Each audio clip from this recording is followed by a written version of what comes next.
As of today, you're not anticipating any changes to your lineup for tomorrow? I'll be honest with you, we didn't even talk about the lineup for tomorrow. We just did our practice, look, and we'll see tomorrow if we're making some changes. We'll play a different team. Sometimes with discussions we decide to do a little difference.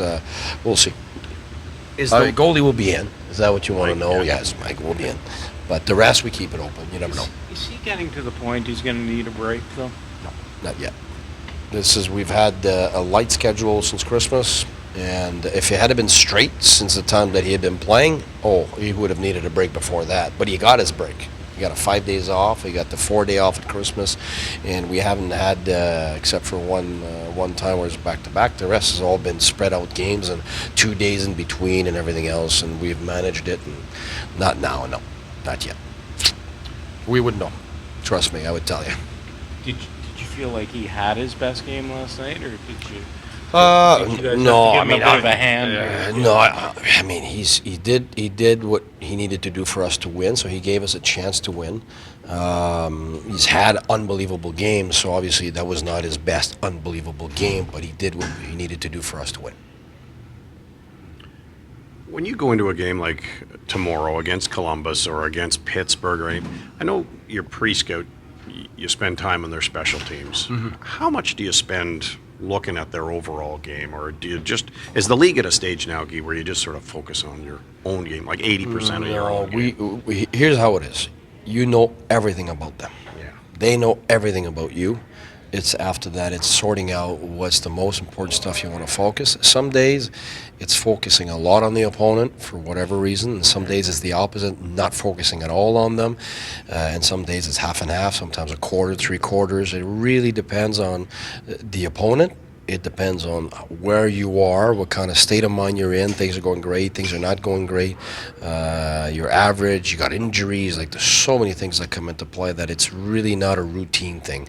It's the routine is that you find out everything about them. So the assistant coaches spend a long time deciphering what the other team is, and then after that, you can't throw too much at your own players, because then they focus too much on the opponent. They forget their own game. So I'm a big believer in do what you do great, and a few specific points that are really important against that team. You have to mention it. You have to mention it, and you have to focus a bit on it. But in the end, you got to most of what you do has to be about what you need to do well.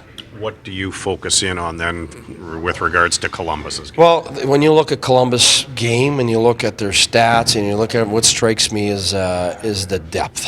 Their fourth line has given them a lot of pluses and points and drive and momentum, and it helps them wear down the opponent much more than a lot of the teams, I would say. But teams like Washington, that's what they got. Washington's fourth line plays against the other team's first line. Yeah. So right there, it's going to be very difficult for you to wear them down. So that's the key, and I've been saying it. It's the depth of the teams, usually past the 41st game, is where you see which team is able to sustain what they do, and the ones that are not able to sustain it. And definitely when you look at Columbus, they get scoring from every line, they get momentum from every line.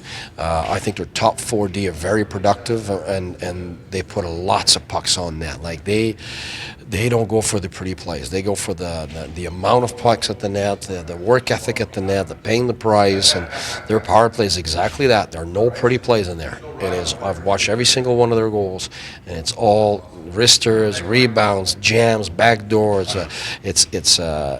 They invest in what pays off the most, and I think probably they don't have anybody in there that plays a star kind of thing. So they look like they're really all on the same page. Doing the same thing and consistently over their entire lineup. Contour said that they're playing more high risk maybe this year than they used to. But I don't see that. I see the minute they have the puck, they go hard offense, and the minute they don't have the puck, they go hard defense. That's what I see. Typical of his style of coaching, and their goalie's doing unbelievable. So you mix great goaltending with consistency and work ethic and depth over the entire lineup. You get what they're number one in the league right now. So we know that we're going to have to be at our very best, like we've been against some other top teams, and to give ourselves a chance. What are you seeing from your power play right now that you're having a little bit of success here?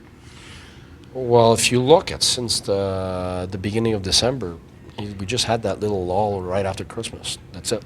It was really good before Christmas, and it's really good now. We've got 4 goals in the 9 attempts, but it was like that before Christmas. So what happened was we didn't spend any time on it at the beginning. I put some guys here and there, and then figured out later, okay, these are not the right guys at the right places. By the time I figured it out, then we started practicing it, and then we got consistency. We're good at it.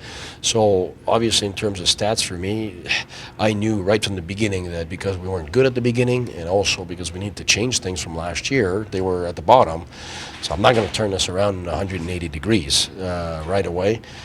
I know statistic-wise, it would take a long time before we climb up, and that's what we're doing now. You know, we're 17 now, so instead of being at the bottom, we're in the middle of the league right now. So we've been climbing and climbing, but the minute you have a little off of 1 or 2 games, it hurts you because of the stats at the beginning of the year, and I've seen that before. That's why it's important for us to stay in the moment, whether it's that or the PK or what we do 5-on-5. The difference now is the guys on the first power play know where they're supposed to be, and they're starting to really get the details of, okay, I'm going to be exactly here. I like my puck in this area there when I'm shooting. There's that opening up when let's say Turris hangs on to it, then we know Stoner gets this look, and so the guys are getting used to each other, and that's all it is. And the mentality to have pucks inside rather than across and east-west, we got rid of that, and that's really good. And that's the same 5-on-5, so they go together. Whatever we're doing 5-on-5 that we're improving is the same on the power play. So it's that continuity between the two that we see right now. But we are developing right now a second power play, and it's taken a bit of time, but we're starting to see some looks now. You know, Bobby and Broussard and Zinger and Weidman were grooming. He's a young guy, so to have a top power play, top 10, you need both power plays to be producing, and we're not there yet. We're on our way there. So, but the first one has been really good for a while now. Tough trip. Sorry? You're in the McCarter front. No, and Pierre and I talked, and he said, you know what, all these things, I'll have all the information. You focus on the games right now. So the questions regarding MacArthur are really for him right now. I'll be honest right now. I'm not. I haven't tried to be in the loop of the specifics right now. Are you hoping to have some answers soon, though, like by the end of the week? Well, or you know, early next I week? think all year we were hoping to get the fast answers, but you know, in the end we figured out it's a long process. So it's just a longer process, and that's where it's at. I mean, we love the guy. He's a great player. Love him on the ice and every practice. So it's, of course, you get dreaming sometimes because when you're missing a top 6 forward for an entire, you know, 2/3 of the year, at some point it's a lot, you know, and it's normal that you dream, but it's got to take its course. It's got to take the time it's got to take. So. Fair to say, still undergoing testing. Is that? Yeah, fair? but that's why I can't. Okay. That's why it's really a question for Pierre now. I'd be honest with you. Right now, in the last 3-4 days, I've been really. You know, Pierre says he's going to stay back and they're going to do things, and I don't know where it's at right now. How important to start a trip this way? Like to get that win on this is a tough trip. I mean, if you lose it, doesn't mean your trip is bad because then you win the next 2 and wow. What it does is just continue to reinforce the things that have been working well, and show you that, hey, we lost against Toronto. We played a terrific game against them. It's not because we lost that we changed what we're doing, and it's going to pay off. And that's where I think that's where its biggest value the game had yesterday. We just stuck to what we were doing. We looked terrific yesterday. You know, it's so. You look at our last games.